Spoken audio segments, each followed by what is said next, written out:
Justin Kodua, me hu publication business here. I say neck and sunshine abro enye. Justin Kodua dey bia me ka say wo onye fit for the job. One will be ka say many sound. One will say wo akasa no wo no ama NPP na baby NPP adwudwa na Justin Kodua wa.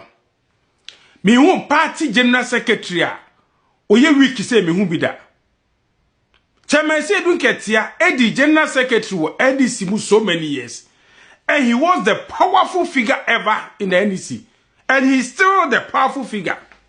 And no one of the General Secretary and what they know. Ebedi chairman. One do yeah, chairman for so important a part of the strength of a General Secretary. But what to say, Dokono or Akokono, what merese adibi. Yeti party mu na Kennedy Japan enu mu nsem okika ye de ko opposition. Where were you? Your party mu na Kennedy Japan ka say Dr. Baumia camp for abren $800 million. Say one step down on kwanko. Me mrekwa Ghana memwo nyina ye kwa ye mefa $1 billion ni $2 billion na ekope. Kennedy Japan timi twa santro we to General Secretary den na ye. Yeti o man mu na Kennedy Japan Akikan nsem ache Baumia for this one. Bright champo modi tribal politics na then out me here. Chama bronya e defend your camp. It will be intimidating na bronya no emre. Justin Kodua. Wo de fa ho makra. Na wo de ho ba wo nsam a me be dwere gu abontir wo ni be gu asepoto. Justin Kodua, ye ka obi onye clean e wa NPP party mu a. Obi onye clean, obi an ho wo poto pa ye wo. Eti hweye eni yamfa Asɛm Aba so nyesa expose bia be ba bonte wo Justin Kodua ho no abonte kwa ntimi mpie biem obe retire na obe resign obe hyede mu ntimi mpie wo nsɛm egu mi nsɛm no se won pa bia ntra na do ho afoforo e ba chama abronye so a wo adia me ba be ye wo app we so no ntimi mpie biem Justin Kodua wo dia tenten wo atwa wo tournament treasure NPP over NPP opposition ya kwa ye Justin Kodua se me bo wa power yi so ha me di wa expose ne ba wo be ka dem etika wanu tum na pa bi tra wa bronye ho wo ye the weakest ever figure wa NPP mu wo ma me kan kire na we dey we ye intro keken ma be yam awie intro nobody can intimidate abronye so far as mo hwe Kennedy Japan amade di ni nsem hu na be si na no mo hwe abronye no no so ni nsem hu because party ni panyi bia ni na ye wa dwen say abronye camp obaba be rough for ha ye ntwema ho ye ni ona akọ frɛ Kennedy Japan President Ken ye wo ho na conference mu se President Kennedy Japan wo Justin Kodua wona ekom nti muntimi kan okre ekom na ye kwa ye ni kapre kra no ye mfa enu onyam kwa sense kada wa wutiko no se ayi wo be ha Justin Kodua so wo hwe ya ho sama me de be ba ponte no NPP party no ebegu se fom me ka kire wo ho sama me de be ba me de bewie se krima wo bo se wo abonti kwa ntimi mpie biem ma no asi we ye caution am dem out ewie me se ma America no 2 in 1 President Mahama ena Kennedy Japan President Mahama when I be Chief Justice why Chief Justice say o tu kwan on the family etu kwan petitioner de bra no Chief Justice no the woman a wodi yi ne say on the family etu kwan woni ni kunu na I think say ne ba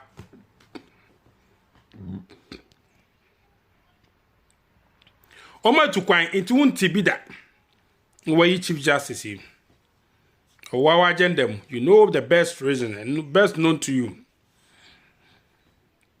Oh, ko New York ha conference a wo kono. Sami Jemfi na mane wo ho ne saying at the expense of the state. Any 16 regional youth organizers ni nyinara Ghana sika o baby omo beda di omo bedi omo flight everything Ghana sika. Yeah, the figures be out am Ghana for Ghana for na to abama wo no. O promise 24-hour economy ye hu hwe. Yeah, ma me no so promise wo mo Women Development Bank or whatever it is. Ye won she ovice ye mami on kan won she 1 year mu an ekoi ene ye 9th month and ye 10th month mu ye won she youth organizer 16 in do what you ko pay den ho ko pay den ho Ghana sika we na see for picture embo e ho ma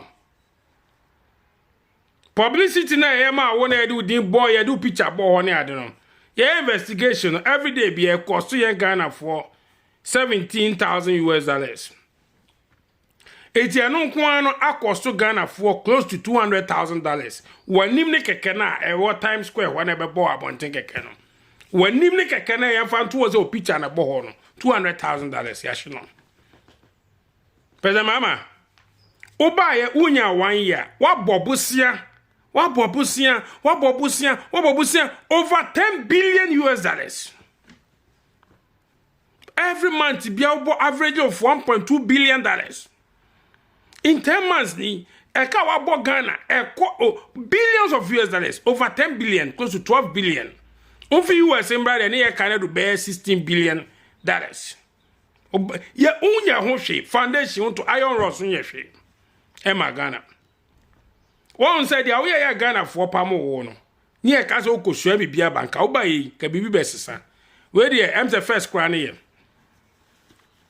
Canada e Japan ye ka se mi a kire wo nya be man se obi o NPP party ni why na ne wo ko party ni why in on ne wo ko obi a ne wo ko ye election we dey obelusu ade a wo ko gina wo ko ye ena obi ntimi ya hwi mu na wo kasa no so omo power kra o ma ntimi anya me hwe na omo ba opposition but to NPP party no kan wa na wo kan power na na ye won se na wo kan ho Ken listen enemy kwa sorry all around me bisa nkrofo so we delegate abeto ma Ken and abeto ma doctor obi se hwan Ken we dey omo de ne ye den Ken ho maso we Ken we omo de ne ye den offer election we den walusu awie eti kai rubeja ankejai hwan na ne woko a woko je no obi ntimi enye me hwe obi ntimi intimidate me ena obi ntimi wi abanim ena hwan hwe walusu awie wa ngasa ise wonzo walusu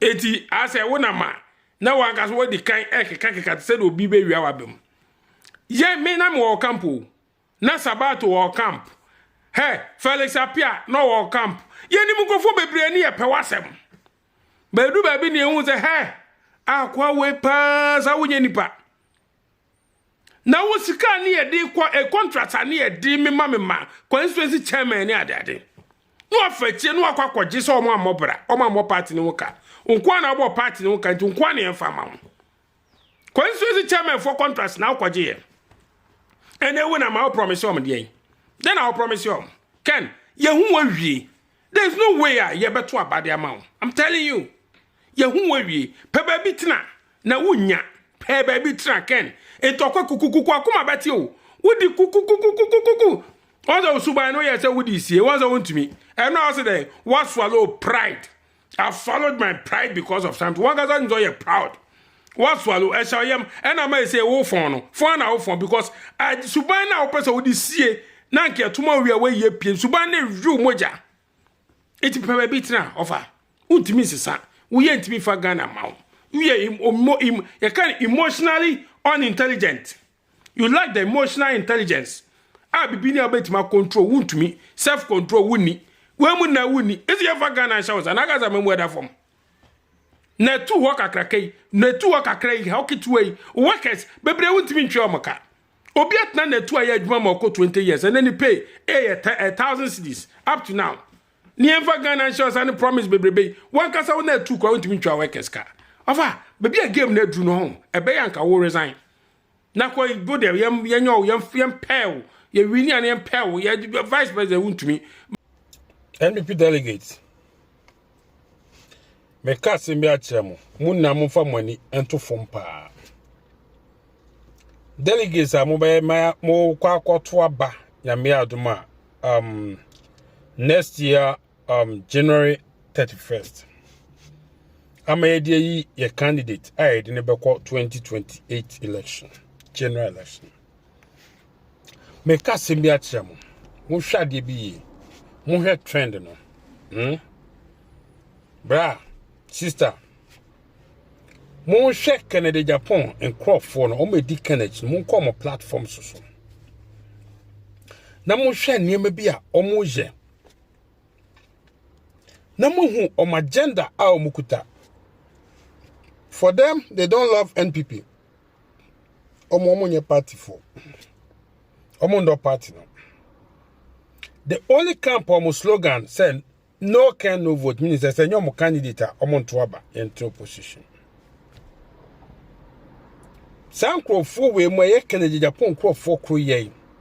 Enei okun a Dennis Miracle asori wo NDC for eno mo ko galamsey ho no. Send this for mo na mo ka kire yese mo ba. Mo the few days ebe stop galamsey. Omo kan ya ka say aban no was one declare state of emergency. Omo ko nsuo won ko say nsuo akoye press conference nsuo ho ne ade. Omo ba ya hwe 8 months omo ntimi declare state of emergency. Galamsey ni ya na ye worse than even say na etie. Anna Dennis Miracle say awo muna muka se mo ba mo de just some few days best stop galamsey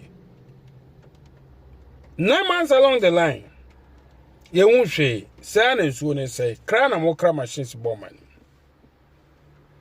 we a between the NPP and the NDC but mo say akona koye now NPP for camp I what Canada Japan camp no one the boys no omo na fight back fight Dennis Miracle.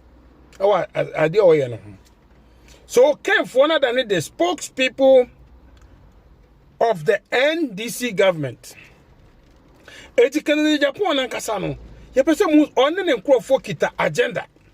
No my agenda mukita nine is a NPP party in collapse. NPP delegates who also your delegates are Udo NPP. Secretary Japan say Obi the Jejao. It will not about constituency be two for that tomano. No more be there. Ask yourself, say Canada Japan, was he part of the previous 8 years NPP government or not? Canada Japan, oninya appointments and was he a board member on one of the boards, sir? Juicy and was he giving contracts and it is a Canada Japan enjoy Sanima way now and a year in a man baby now. What makes him different than the candidates are normal contest here? Was you should see him as a god. Now he is coming to resolve all your problems, sir. A binary and but ask yourself, Ken, 8 years now or movie? When I would do contracts, I can say. Contracts are near KD constituencies are coming, my constituency executives normally had no suboto my head. You stood against those people. Constituency executives in Canada Japan who standing against contracts and they come home. Also, Monica Pre, Oman first Kabia Mama boy election. No, Oman more party into premier contracts. When I do see boy, so we should give all the contracts to you. Also, me here for Oman more party. No. It's Monica promo the board party, so they don't deserve contracts. And now you did same Canada Japan. What was Anglo for where you our officer was can't we any passing now. It's woman. What's our come as I palm or Chelsea? Partner the dear job. Now the Obama print cards at the moment the job numbers Canada Japan. You won't out tricks ya check. You won't out your selfish check. NPP delegates muntie me ha Canada Japan onya flag bearership na me say obedi watama di umaamenum na atam. I'm telling you, be careful. Canada Japan nya any kind of position mu adensin baby a wadu na ombu nipa ba kokora wo Ghana man mu asofo na sorry tia obi ni members ntoma Nigerians members ntoma asofo bebro tata mo members o ntoma NPP. Canada Japan is a wrong and the worst candidate that can ever appear in the NPP party. As we sit now, Emma Wagan and now the deal of Matem Citre. So Canada Japan, when you team Mumpa Bintra, you don't qualify to even contest. Nankan Pesawo, ya Thomas Ewini. And I'm going to grow up in the area. And now, what Canada Japan? There were Ghana so for. There were Mao Ghana. Na Ghana so for ne or membership baby. No be members Kurakas or Montoma ever they win election. Every delegates, some person ya call near coding Kunima. Dr. Baumia be genim fitity. Yan who has somebody bianca da. 8 years near one from Ghana for. Ghana for 8 years near one from. 8 years near one from. There was no way as Alex near bet me winning. I don't think here two dim said break the 8. Breaking the 8. Meaning said the 8 is a record that a wow person breaking. So person called breaking record no man breaker. It doesn't make your candidate a weak candidate. Because you knew very well that that thing is not easy. That's why we had the slogan breaking the 8. So meaning that the 8 is a baby I would do a wapim. So actually near pim, and we wanted to break that 8 and we couldn't break it. Why do you blame Dr. Baumia for that? You cannot blame Dr. Baumia for something like that. I recorded down here see a breaking the anti-man breaking. It already we knew say yapim in the mindset of the people after 8 years now, yapim. But now NDC4 will be the shortest ruling government because by 4 years time no, just 1 year, Ghana no, they will not get a second term. Timunya botem for Dr. Bomianko adrikasie tikasia adwini nyansa wom no for yenko na yenko ni yenye Ghana yi credit card system na Dr. Bomia de ba ni ade no Ghana for mo na beboam delegates mo na beboam ye ka so be creative nyuma we are moving from that traditional method. Dr. Bomia digitalization ya do ba yi and e TikTok okra Ghana for you trade di omodidi wo ho na when e bet mama Ghana I better as Dr. Bomia. Dr. Bauman was we youth now to them. Obama wa Juma Crabet my Juma companies, our American near the dollars egu accounts. Don't be join Mohammed Ba Cocoa, Mose Cocoa, paint me ba, may cocoa factory, Canada Japan. Uzi factory back where Crana said 20% a bit mafa. 50% a bit mafa. As compared to the real Dr. Baumia, digitalize the economy, no biatne them, no make money. And I TikTok or cry my one memory. A bit is what my and they're making money. So we are migrating from that traditional method and I'm a for Ghana, I buy a Jumadu do saying, and I bet my sustaining, yeah, go my name. Basa, my break, why? My break, and I say, I do wonder how. I wish I for ya check for a week, Balau, Canada, Japan, a campaign spokesperson, or you are from for your channel. Apparently in 2024 elections, and money and one in Yakeka one NPP, they call from Honum, a comma polling station for electoral area for they call various constituencies in him. I'm a party for their year, Jumam retaining power. Sa papa we your Casamak and Japan. If you are money and one in Yakeka Hono, and it could be a provision store, and the money baby mama. Yes, provision store, the money baby mama. Now, me babe more evidence, but before then, me did this someone who second Japan. The major campaign message I was then nam NSM. Nipe di Dr. Baumiechi edidi grassroots for the yanto abentia Baumia. Na yanto abamano. But unfortunately for him, untimimbo nipa ba kumpa odi Dr. Baumiechi odidi grassroots for them. Na yen ya chere the litany of people omudi netia. Omo bo grassroots for na bro. Omotra niema na ese ekọ grassroots for no including ono ankasa and in many ways contractor na ekọ grassroots for no wa oje boss wa emusika one fan kọhwe grassroots for ema a party setting in ema party elusu ye na ebekọ so expose no na you see omo a omudi Dr. Baumia bro omo a intentionally omo share that board Dr. Baumia bro ema elusu ye ene omo no ma not ding enam Ana Dr. Baumia lusu 1.7 vote. Enti mamonto abama no monto abama yen. Omu a ye ba bemu. Omu nya anonodie ene niema pe wo party ni mu a wo man boa grassroots for no. Kene Japan ne nkofo ene omu no ma no de omu ye campaign with Edidija. Now you see this time round no propaganda, no intro will go unresponded to. You better reply everything and expose him. Na munya bote na mon chef ya Schwarzenegger they just say why is FBI na NIB Secret Service and I say we are all combined or no and I'm a Schwarzenegger so the say owusu bempa ene ne kwase ya wo didi NPP fo atem edi Kennedy Japan ati say ye nto abantia Dr. Baomi anye Kennedy Japan ye flag bearer saa ye party na moni angwa ye de kwa akobwa ye form ofo amoma to aba ma NPP owia ye e de kobi provision store e de man baby mama me mama kasa anwa hwe via so as nigga as expose Kennedy Japan the campaign spokesperson Ernesto Wusu Bempa aboa papum okoromfo no ye dia moni anwama Wusu Bempa se won kochema constituency fo no or the command Joyce Boache se won family shop NPP for momra meti ye di amoni anwa ema Wusu Bempa se won kochema constituency fo no or the command baby mama maybe ko jino Wusu Bempa konso se won ma girl ni sika no fanya adwuma no ye di amoni anwa ma no se won kochema constituency no no the command girl ni so family shop enti de kaku ye je no kwaku anu mesi mini ne ho adaje ene me kwa sorry sister mema be kum nipa abesesa nipa hyebre ni bi na me kohia ye no kohwe usuti me ma twekra fi Ghana na me fi say me hye ni papa o ma me ko so de me kwa bucha mama ko sister me ba kra be ye bibia de na mama ye process wo se me famu bia papa na mama be yi renew me passport e ye ne mani nyina me ti ho twen se me ko wo abuchi man ti bo hwe bi bisile it's immediately jam person man pressure na beka say bia bibia me pe won go ntina me di nachi muso man kan fi o pem se me de wo ye sister and ya odidi me nyina ni de me tin san ka ho asem Christmas yam se na NPP for your campaign o mo chichachiche mo ni anwane ne manema ma mo